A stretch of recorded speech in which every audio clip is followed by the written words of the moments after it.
અમદાવાદમાંથી છેતરપિંડીનો વધુ એક ચોંકાવનારો કિસ્સો સામે આવ્યો છે।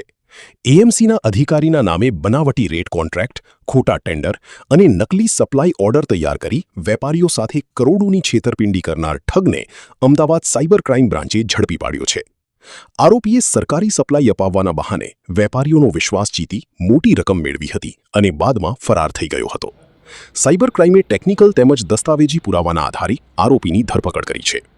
હાલ પોલીસે આરોપીની વધુ પૂછપરછ શરૂ કરી છે અને આ સમગ્ર કૌભાંડમાં અન્ય કોઈ વ્યક્તિની સંડોવણી છે કે નહીં તે દિશામાં પણ તપાસ ચાલી રહી છે। શું કહે છે સાયબર ક્રાઇમના એસીપી એચએસ માકડિયા, આવો સાંભળીએ।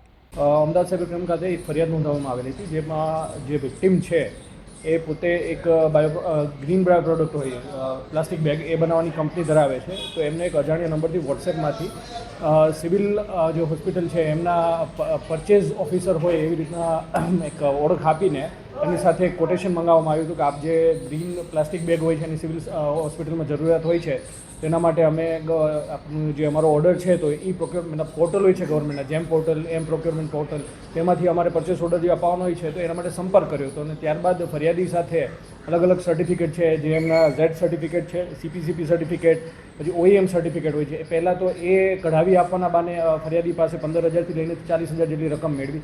ત્યારબાદ એક હોય છે કે એમની પાસે એનએસઆઈસી સર્ટિફિકેટ જે ફરિયાદી પાસે નહોતું તો એ કઢાવી આપવા માટે અને એના માટે એક ઈએમડી અર્નેસ્ટ મની ડિપોઝિટ નખાવાના નામે એમની પાસેથી પૈસા લીધા। આવું અલગ અલગ બહાના કરીને ટોટલ ફરિયાદી પાસેથી 9,60,000ની રકમ મેળવેલી હતી। તો આ ગુનાની તપાસમાં મને પીઆઈ મિતુલ ભટેરિયા અને એમની ટીમ દ્વારા ટેકનિકલ એનાલિસિસ અને હ્યુમન ઇન્ટેલિજન્સના આધારે ટોટલ 3 આરોપીની ધરપકડ કરવામાં આવી છે, જેમાં જે મુખ્ય આરોપી છે એ રાહુલ શર્મા છે અને એમની સાથે જે એક અમન ખુશવાહા અને એક વિપુલ તોમર એવા બીજા આરોપીની ધરપકડ કરી છે। તો આમાં જે મુખ્ય આરોપી છે એ પોતે પહેલાં આ પ્રકારની કન્સલ્ટન્સી સર્વિસીસમાં 3 વર્ષ કામ કરેલું છે, જેમાં અલગ અલગ ગવર્મેન્ટ પોર્ટલ, જેમ પોર્ટલ, એમ પ્રોક્યોરમેન્ટ પોર્ટલ એ પ્રકારની કોઈ બી પ્રાઇવેટ કંપની હોય તો એમને એના માટેના પ્રોક્યોરમેન્ટમાં અસિસ્ટન્સનું કામ કરતા હતા।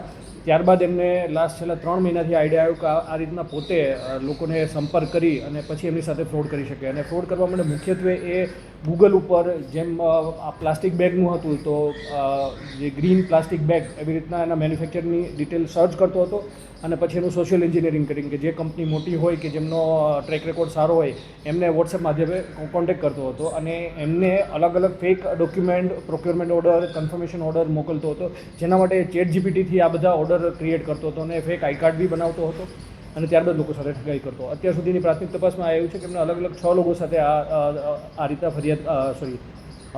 ફ્રોડ કરેલા છે। રખિયાલમાં એમની વિરુદ્ધમાં પહેલાં એક ગુનો નોંધાયેલો હતો, ત્યારબાદ ચાંગોદરમાં બી એક વ્યક્તિ સાથે 18 લાખની છેતરપિંડી કરેલી છે।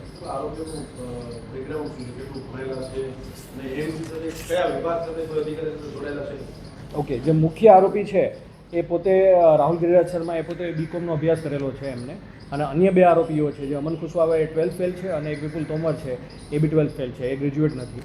અને જે મેં પહેલાં કહ્યું કે રાહુલ શર્મા છે એમને પહેલાં આવી રીતના જે કંપની જે કન્સલ્ટન્સી સર્વિસમાં કામ કરેલું હતું એટલે એમને એકદમ બધી જે ગવર્મેન્ટ પોર્ટલમાં શું પ્રોસિજર હોય છે, કયા કયા સર્ટિફિકેટની જરૂરિયાત હોય છે એ બાબતે એમને વિગતે અનુભવ હતો, તો એનો ઉપયોગ કરીને ફ્રોડ કરતો હતો। ટોટલ અત્યાર સુધી મેં ધ્યાન આવ્યું છે આ અમારા ફરિયાદી સહિત બીજા અન્ય 5 આરોપી ફરિયાદી સાથે એમને છેતરપિંડી કરેલી છે, જે બાબતે રખિયાલમાં બી એક ફરિયાદ નોંધાઈ હતી અને ચાંગોદરમાં બી એક 18 લાખના ફ્રોડની ફરિયાદ નોંધાયેલી છે।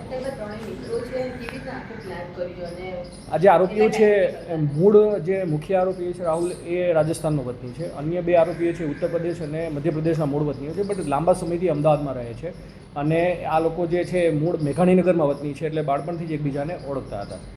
ऐसे ही अन्य खबरों के लिए चैनल को सब्सक्राइब कीजिए। खबरों का नोटिफिकेशन पाने के लिए बेल आइकॉन को जरूर दबाएं।